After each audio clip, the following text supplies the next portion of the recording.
So yesterday we asked you guys to ask Garrett some questions, and we're just going to go through them and ask him some questions. No question, just tell him he's rad and has magic tones.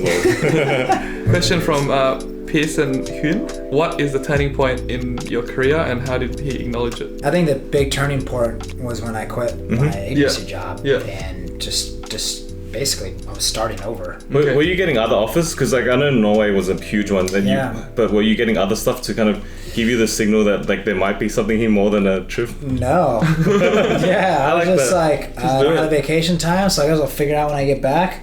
And this will be a massive portfolio builder, so I'll just chat and leverage local. It was about local when I got back. It was like these brands that I've worked with, these people I've designed with, friends of friends, startups, this, that, family of four, all that stuff. I wasn't really thinking outside of that because it wasn't really there. And then it started popping up, and I was just like, this is interesting. So I would say when I decided to basically leave one career and start the next. Another one from Corey, CC's Eyes. I know Corey. What's up, Corey? What made you start up photography? By the way, keep inspiring me, buddy. That's what he said. Oh, nice. We didn't chat about this before. How did you pick up a camera? Man, I was just with my phone at the time. So what I really liked back then was it was how creative you can get within this square parameter. Everyone was in the same playing field. I used to think that if you shot with a DSLR and posted on Instagram, cheating. Do you know Elaine? Elaine was saying, because she's part of the early generation. Lee Elaine. Like we call her OG. And sounds familiar. She's from Hong Kong.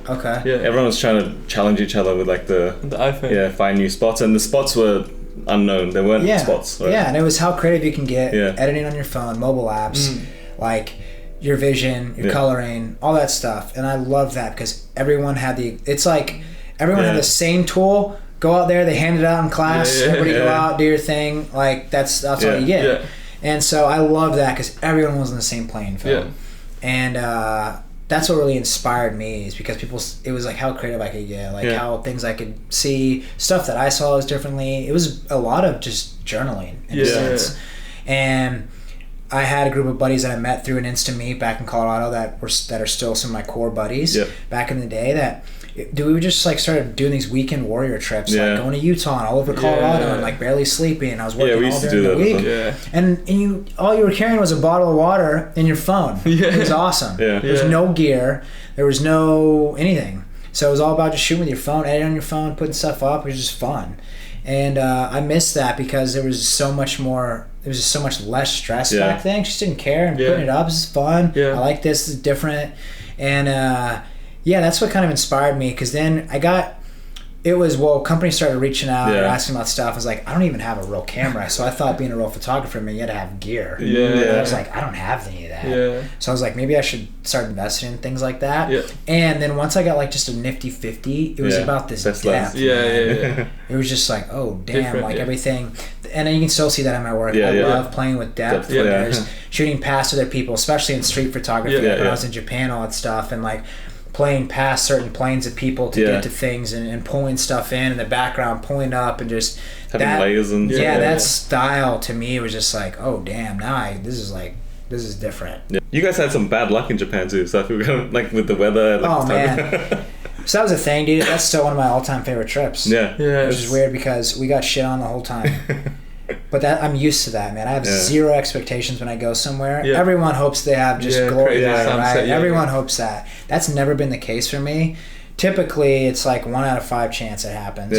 So that's, for me as a creative, is a way to adapt, develop a consistent style in your work, whether there is harsh light, no Mount Fuji, whatever, right? Which is why I drew it in. It's for me because I was like, wasn't where it's supposed to be for anybody following me. It's supposed to be this sick, iconic shot. And so that's what was funny to me, right? I was following your trip and it was quite fun to follow because you just kept getting shit on.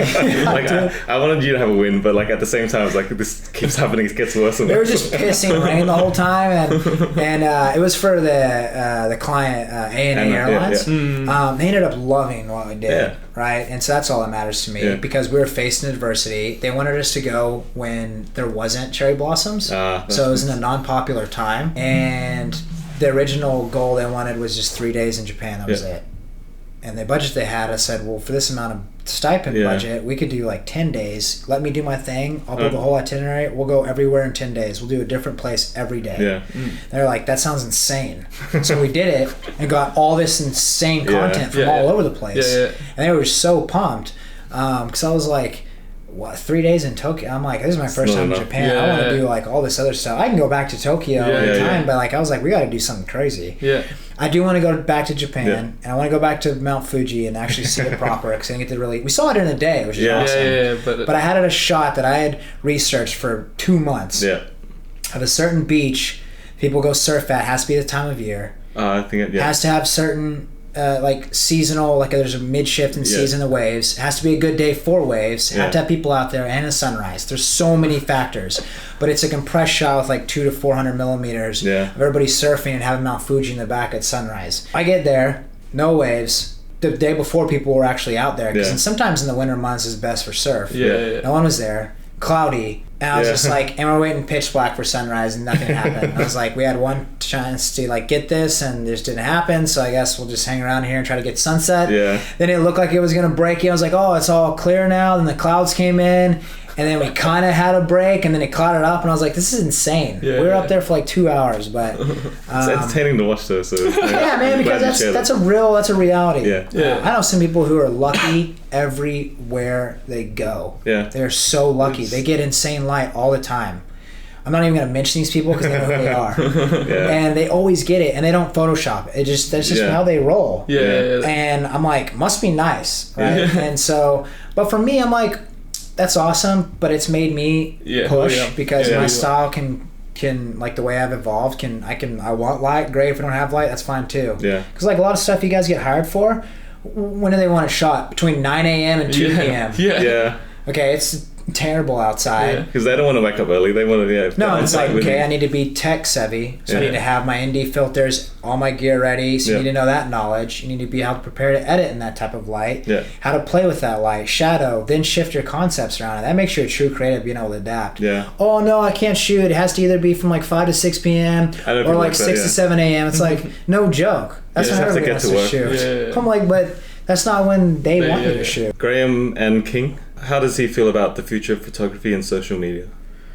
Well, if anybody watching this episode, man, from what we talked about earlier, I'm not very hopeful about creatives. If you're a true creative now, you will survive. If you're not, your career will never even start or crash and burn because you're in it for the wrong reasons. Just like anything, I feel like. I don't know where Instagram's going.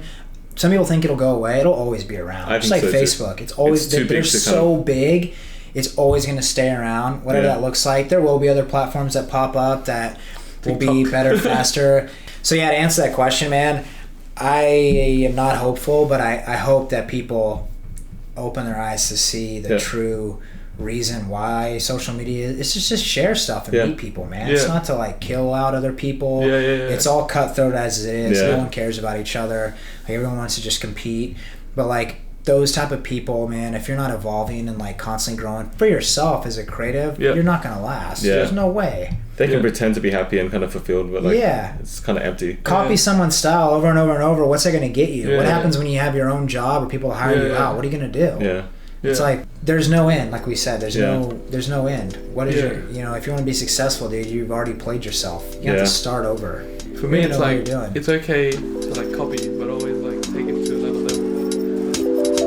Hey, thanks for watching this YouTube snippet of our podcast. If you want to listen to the full audio podcast, head to iTunes or Spotify and search for 529 Podcast.